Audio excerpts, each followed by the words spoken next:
नमस्कार मेरे विद्यार्थी मित्रों, क्लास 11th राजस्थान की रजत बूंदे इसके महत्वपूर्ण एमसीक्यूज डिस्कस करने जा रहे हैं। हिंदी वितान का चैप्टर नंबर 2। चलिए शुरू करते हैं। सभी महत्वपूर्ण बहुविकल्पी प्रश्न यहाँ लिए गए हैं। इससे पहले इस पर वीडियो बन चुका है जिसमें हमने डिटेल से इस पाठ को समझा है। अगर नहीं देखा है तो आप देख सकते हैं और आप अपने रिवीजन को और बेहतर कर सकते हैं। पहला प्रश्न है, राजस्थान की रजत बूंदें किसके द्वारा रचित है? राजस्थान की रजत बूंदें किसके द्वारा रचित है? अनुपम मिश्र, प्रेमचंद, बेबी हालदार, कुमार गंधर्व। तो इसका सही उत्तर है बच्चों अनुपम मिश्र। कुएं की गहराई के साथ बढ़ती जा रही थी। कुएं की गहराई के साथ बढ़ती जा रही थी। सर्दी, शुष्कता, नमी, गर्मी। सही उत्तर आएगा गर्मी। कुएं की खुदाई का कार्य हो रहा था कस्सी से, कुदाल से, बसोली से, फावड़ा से। तो कुएं की खुदाई का कार्य बसोली से हो रहा था। कुएं की गर्मी कम करने के लिए खुदाई स्थल के भीतर फेंका जाता है। क्या फेंका जाता है? जल, मिट्टी, रेत, लस्सी। तो रेत फेंकी जाती है। कुएं खोदने वाले चेलवोजी अपने सिर पर धातु के बर्तन टोप किससे बचने के लिए पहनते हैं? रेत के कण से, मिट्टी के ढेले से, मोटे कंकर से, इन सभी से। तो रेत के कण से बचने के लिए पहनते हैं, क्योंकि जब बहुत अंदर तक वो लोग खुदाई करते हैं तो गर्मी बहुत ज़्यादा होती है, तो ऊपर से मिट्टी डाली जाती है, रेत डाली जाती है। इसके लिए सिर पर टोप जैसा बर्तन पहन लेते हैं ताकि रेत उनके सर में ना गिरे। कुएं में चिनाई का काम कहलाता है चिनना, चेजा, चेतनी, चेजान। तो कुएं में चिनाई का काम चेजा कहलाता है।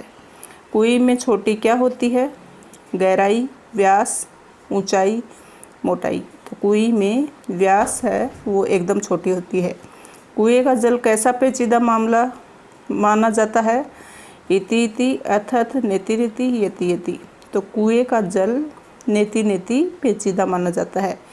रेत के नीचे किस पत्थर की पट्टी चलती है? तो रेत के नीचे खड़िया मिट्टी की पट्टी चलती है। पानी गिरने पर रेत के कण कैसे हो जाते हैं? भारी, हल्के, खुरदरे, चिकने। भारी हो जाते हैं रेत के कण। क्या? पानी गिरने से। खारे पानी के सागर में कुएं का पानी मीठा होता है। कैसा मीठा होता है?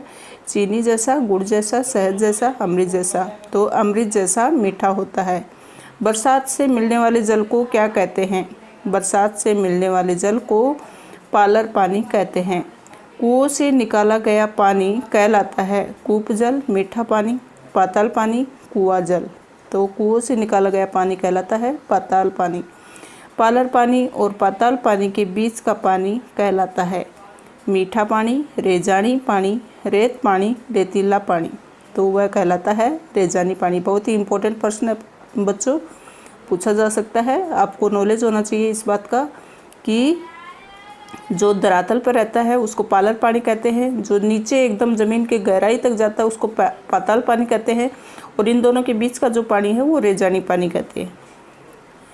वर्षा की मात्रा मापने के लिए शब्द है रेजा।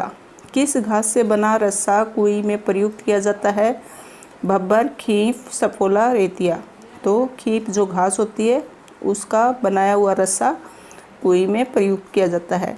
सबसे अच्छी लकड़ी किसकी मानी जाती है? अरणी, बावड़, बन, कैर। तो सबसे अच्छी लकड़ी अरणी की मानी जाती है। किस पत्थर की पट्टी आते ही खुदाई रोक दी जाती है? तो बलुआ, रेतीली, खड़िया, ग्रेनाइट। खड़िया पत्थर की पट्टी आते ही खुदाई रोक दी जाती है। पुजारी बाहर कब आते हैं? पत्थर की पट्टी आते ही, जल की प्राप्ति होते ही, रस्सी समाप्त होते ही, चिनाई कार्य पूरी होते ही। तो पत्थर की पट्टी आते ही पुजारी बाहर आते हैं। कुएं का कार्य पूरा होते ही किसका आयोजन किया जाता है? भोज, जगराता, कीर्तन, लंगर। तो कुएं का कार्य पूरा होते ही भोज का कार्य किया जाता है। 100-200 बरस पहले बनी कुटिया आज भी पानी दे रही है। तो 100-200 पहले बनी कुइयाँ आज भी पानी दे रही है। कहाँ? जैसलमेर में। कुएं का मुंह छोटा रखने के कितने कारण हैं? 2, 3, 4, 5। 3 कारण हैं जो हमने पढ़े हैं पाठ के माध्यम से। रेत में जमा पानी की बूंदें रिसती हैं। कैसे? धीरे धीरे, तेज, बहुत धीरे, बहुत तेज, तो बहुत धीरे धीरे रिसती हैं।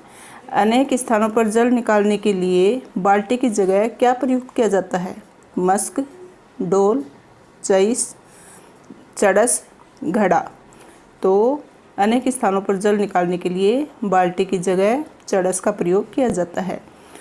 ओढ़ाक और चरखी के बिना कुएं से जल निकालना है। कैसा है? कठिन है, सरल है, संभव है, कठिन, बहुत कठिन, असंभव। तो बहुत कठिन है चरखी के बिना कुएं से पानी निकालना। किसी उपयुक्त स्थान पर खड़िया पत्थर की मिट्टी मिलने के कारण कितनी कुएं बनाई जाती हैं? तो किसी उपयुक्त स्थान पर खड़िया पत्थर की मिट्टी मिलने के कारण 30-40 कुएं बना दी जाती हैं। जिस क्षेत्र में कुएं बनती है उसे क्या कहते हैं? सरकारी, सार्वजनिक, पुश्तैनी, व्यक्तिगत। उसे कहते हैं सार्वजनिक स्थान की कुएं होती है वो। रात भर और अगले दिन भर के लिए बंद किए जाते हैं। क्या? कुएं के द्वार, ढक्कन, दरवाजे, छिद्र। तो कुएं के ढक्कन बंद कर दिए जाते हैं। गांव खड़ेरों की ढाणी को कहा जाता है? 2 BC, 3 BC, 6 BC, 10 BC। तो उसको कहा जाता है 6 BC। Thank you students video पूरा देखने के लिए। और ये प्रश्न पूरे पाठ में से जितने भी बन रहे थे सभी महत्वपूर्ण प्रश्न लिए गए हैं। तो कैसे लगे आपको? अच्छे लगे तो लाइक करें, शेयर करें। Thank you.